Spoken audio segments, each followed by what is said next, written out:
During that quarantine for a pretty good chunk, I think of it, not a majority, obviously, but a pretty good chunk, it was Russell Wilson, Pete Carroll hate each other. Yeah.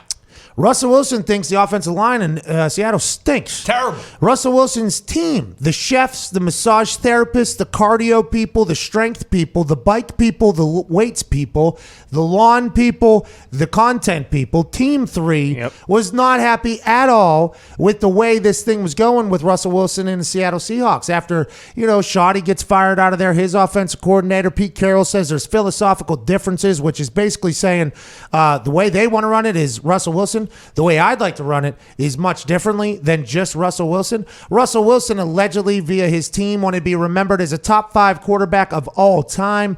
Can't do that if you don't win. You're out of the spotlight and you're on a team that doesn't necessarily want to let you throw it 30, 35, 40 times a game like they were last year. Let Russ cook was the narrative, and it sounded like Pete Carroll wanted to bring in a sous chef. It's just the way he wanted him to survive and everything. Like, it got ugly, to be honest. It almost got uncomfortable between the two sides, and there was real conversations about him going to Chicago, maybe. Hey, him and Sierra, they love Chicago. Love it. The city's beautiful. How about Miami? Love Miami. That was a real thing. His team actually came out and told Schefter, like, hey, he addressed it today or maybe yesterday at the mandatory minicamp. We knew this day was coming. I was excited to see how they would just move past this as if nothing happened.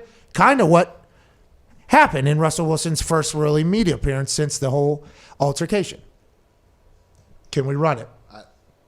Do we have that? No, Jesus Christ. Don't have that one. Jesus. Really? That was like such a good throw, too, like a host throw.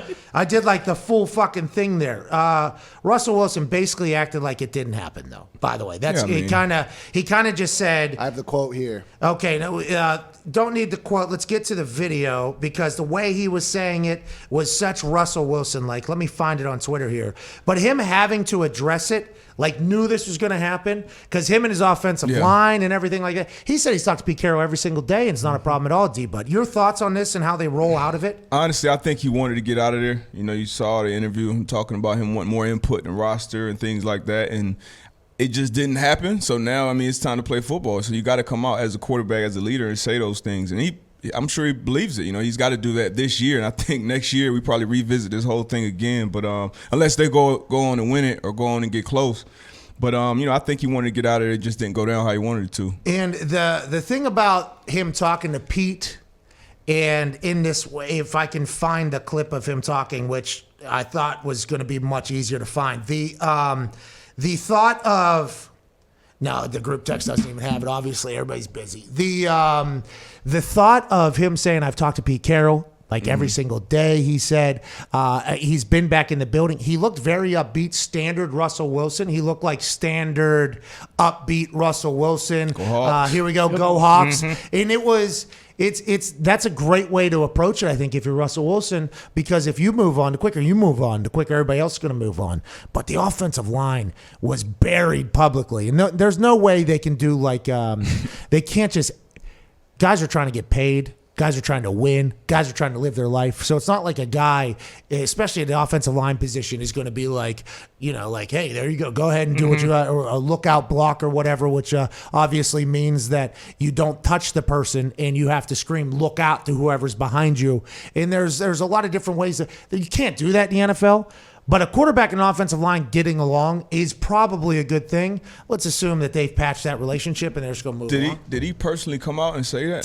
Team. See that, so he kind of... And he said today, by the way, I never asked for a trade. I never did anything. But it was always the team around him that asked. So it was... you kind of, obviously, it's your responsibility to keep your team in check because usually that's how people kind of put things out there.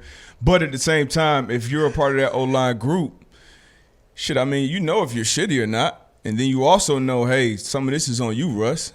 Stop. We have a pocket, and sometimes you run yourself into trouble. So I think they both got to do better. You think they have a meeting? You think they have a meeting and talk about that? You think they go like, hey, Russ, we went through this. We'd like to apologize for our part of what happened. And offensive linemen, by the way, normally the most selfless group of people. Yeah. That is. But if you piss them off, a complete opposite. Yeah. I mean, that is not a good group of people to have mad at you.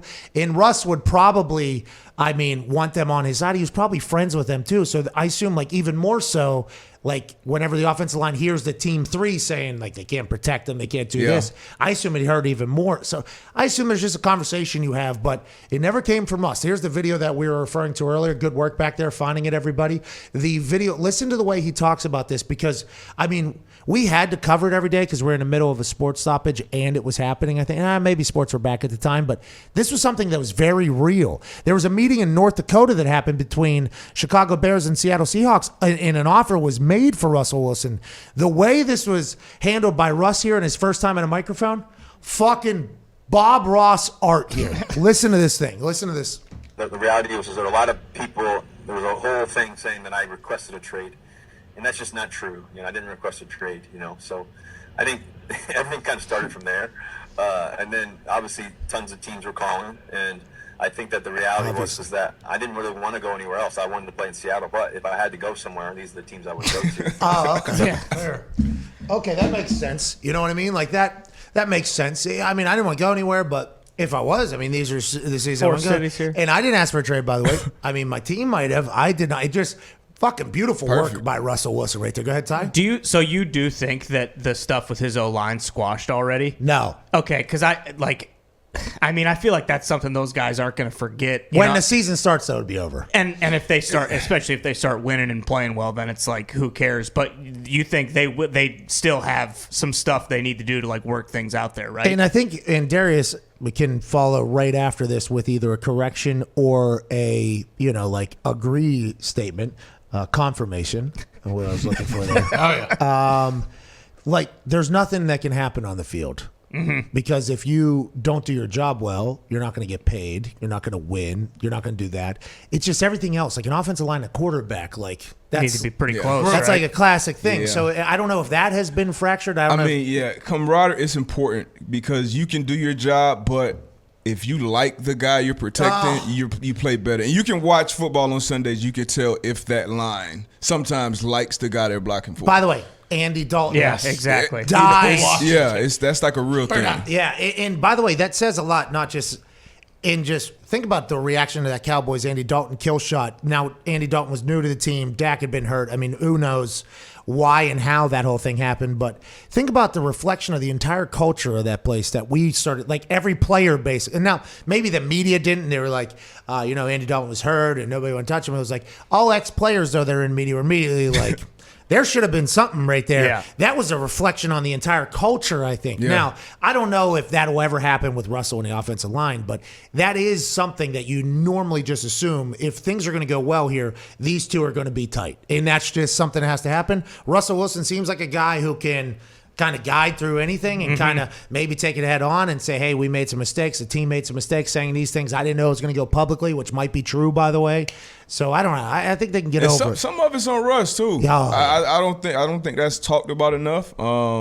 He's obviously The sacks a great and stuff? Yeah, but he's a great quarterback. The first word that comes to mind when you think about Russ is like Houdini, but sometimes that gets him into trouble, and obviously that's when he makes his greatest plays as well. So I think he can find more of a balance there, and then the offensive line got to get better. But I think it's a chance that they can still mend things. I think so. And be on point. I think so too, especially if you're winning. And the thing about Russ is that's what makes him good too.